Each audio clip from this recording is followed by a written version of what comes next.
বাঙালি খানায় সবাইকে স্বাগত জানাই। আপনারা তো অনেকভাবে চিকেন রান্না করে খেয়েছেন, একবার আমার মতন করে সহজ পদ্ধতিতে আপনিও শিখে নিতে পারবেন ছোট ছোট টিপস সহ। তবে তেল মশলার পরিমাণ একদমই কম, খেতে কিন্তু দুর্দান্ত।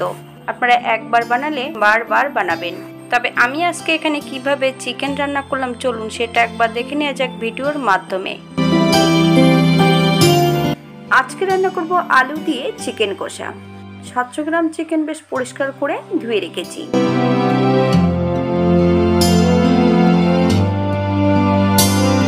এই পর্যায়ে একটা পাতিলেবুর 4 ভাগের 1 ভাগ মাংসর গায়ে বেশ ভালো করে লাগিয়ে নিতে হবে।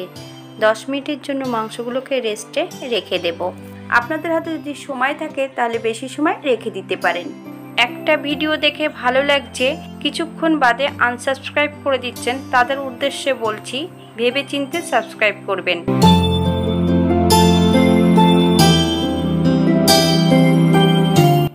আমি রান্নাটি করব আজকে লোহার কড়াইতে। বেশ কিছুটা সর্ষের তেল এই পর্যায়ে অ্যাড করব। ফোড়নে রেখেছি হাফ চামচ সাদা জিরে, দারচিনি, এলাচ, লং, একটা তেজপাতা।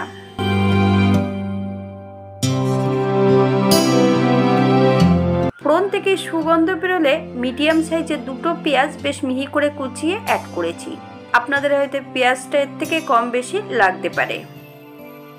নতুন ও পুরনো সকল বন্ধুদের কাছে অনুরোধ রইল, ভিডিও না দেখে কোনো কমেন্ট করবেন না, লাইকও দেবেন না। এই পর্যায়ে অ্যাড করব একটা মিডিয়াম সাইজের রসুন, বেশ 80% মতন বেটে নিতে হবে। 3 থেকে 4 মিনিটের মতন মিডিয়াম আঁচে ভেজে নেব।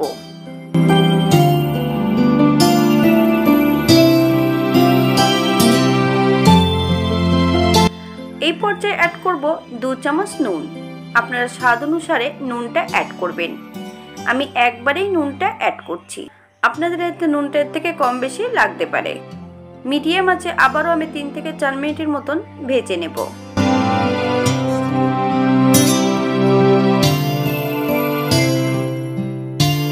এই পর্যায়ে অ্যাড করব মিডিয়াম সাইজের একটা টমেটোর 4 ভাগের 1 ভাগ দানা ছাড়িয়ে বেশ ছোট করে টুকরো করে কেটে অ্যাড করেছি।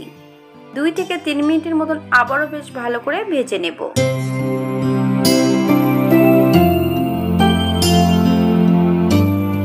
পেঁয়াজ, রসুন, টমেটো ভাজার এই পর্যায়ে আমি চিকেনগুলো অ্যাড করব।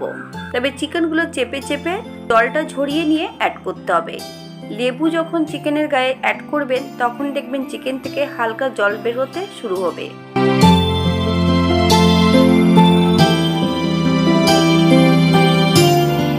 এই পর্যায়ে অ্যাড করব 1 চামচ গোলমরিচের গুঁড়ো, 1 চামচ হলুদ গুঁড়ো।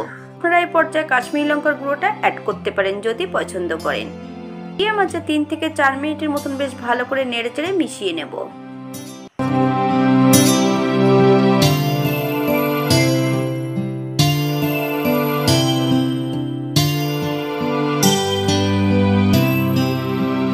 পেঁয়াজ রসুনের সঙ্গে বেশ চিকেনটাকে 3 থেকে 4 মিনিটের মতন বেশ ভালো করে ভেজে নিতে হবে, যাতে চিকেনের কাঁচা গন্ধটা না থাকে। যদি ভিডিওটি ভালো লেগে থাকে চ্যানেলটি সাবস্ক্রাইব করে পাশে থাকবেন, পাশে থাকা বেলটি বাজিয়ে দেবেন, নইলে নিত্য নতুন রান্নার নোটিফিকেশন পাবেন না।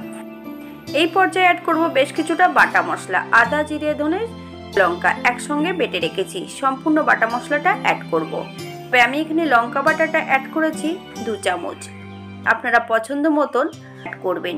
মিডিয়াম আঁচে আবার আমি 5 থেকে 7 মিনিটের মতন মাংস এবং মশলা সহ বেশ ভালো করে কষিয়ে নেব।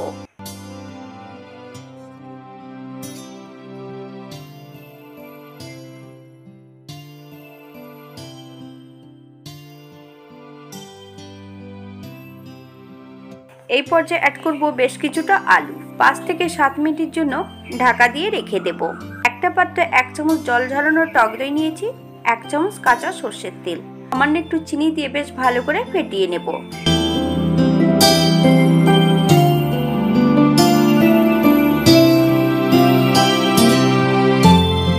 ঢাকা খুলে এই পর্যায়ে একটু আবারও নেড়ে নেব।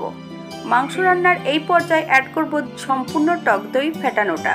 যখনই আপনারা টক দই অ্যাড করবেন একদম লো ফ্লেমে 2 থেকে 3 মিনিটের মতন লো ফ্লেমে বেশ ভালো করে রান্না করে নেব।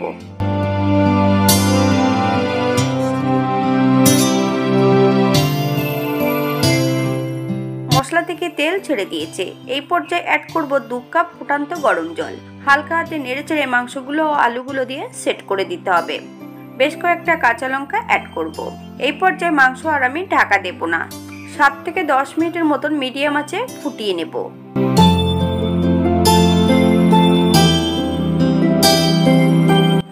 10 মিনিট পর একবার চেক করে নিতে হবে মাংসটা সেদ্ধ হয়েছে কিনা। এই পর্যায়ে অ্যাড করব 1 চামচ বাটা গরম মশলা। আপনারা গুঁড়োটাও অ্যাড করতে পারেন। 5 মিনিটের জন্য স্ট্যান্ডিং টাইম দেব, তারপর সার্ভ করব। এটা দেখতে যেমন ভারী সুন্দর হয়েছে, এটা গরম ভাতে খেতে কিন্তু অসম্ভব ভালো। আপনারা একবার বাড়িতে একই পদ্ধতিতে বানিয়ে নিতে পারেন। সম্পূর্ণ ঘরোয়া মশলা দিয়ে আমি আজকে চিকেনটি রান্না করেছি। আপনারা যদি পছন্দ করেন কাজু, পোস্ত, চালমগজ বাটা অ্যাড করতে পারেন। আজকের ভিডিওটি এই পর্যন্ত। সবাই সুস্থ থাকবেন, ভালো থাকবেন। নতুন নতুন রেসিপি নিয়ে আপনাদের সামনে আবার আমি হাজির হব। হাতে যদি সময় থাকে তাহলে একটা লাইক, কমেন্ট, শেয়ার করবেন। নতুন ও পুরনো সকল বন্ধুদের অসংখ্য ধন্যবাদ ভিডিওটি দেখার জন্য।